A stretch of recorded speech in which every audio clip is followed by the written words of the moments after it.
Ask Dan Schneider.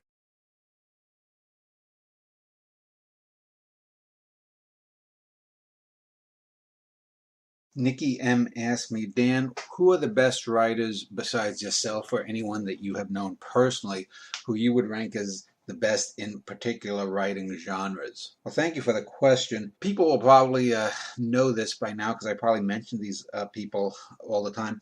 I think that I said that other than myself, the poet with the most amount of great poems was probably Rainer Maria Rilke with 71. He had most of them, all but four or five, maybe six in German. The rest were in French. So he's probably the poet with the most great poems. So I would have to rank him number one. Although one could make arguments for Whitman being more important, Wallace Stevens perhaps for being more daring, Hart Crane also for being more daring. Sylvia Plath wrote a few dozen great poems. But Rilke, I think, would have to top out. When it comes to, for example, essays, I would have to go with Lauren Isley, the master of the hidden essay.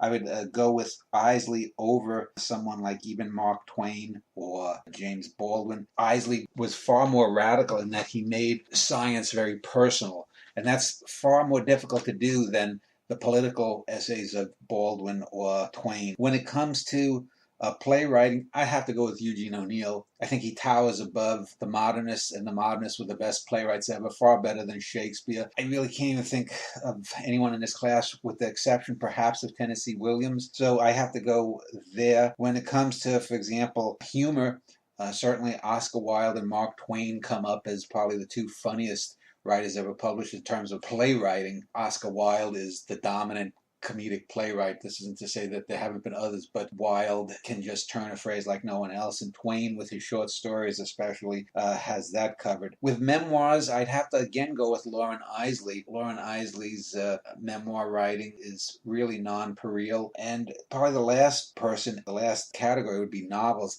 And I would have to probably go with Herman Melville because I think you could make a good argument that Moby Dick is the greatest published novel of all time. Any other serious contenders, I can't really think of. I mean, I can say William Kennedy has three or four great books, so does Kurt Vonnegut. After that, it's hard to think of someone who has more than a couple of great books. Melville had Moby Dick.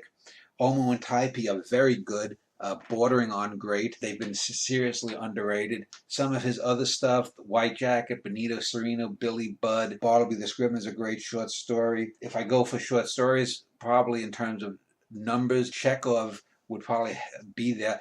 But people like him, even people like Guy de Maupassant or O. Henry, Bret Harte, Ambrose Bierce, these people wrote great short stories. But again, you have to get to the modernists. Raymond Carver, even though he only wrote maybe 8 or 10 great short stories out of all the stuff he did, and even though there's a narrow focus, Carver would have to be up there as far as modern short storytelling goes, beyond the New Yorker formula. So those are some of the names that I would choose. So thanks for the question.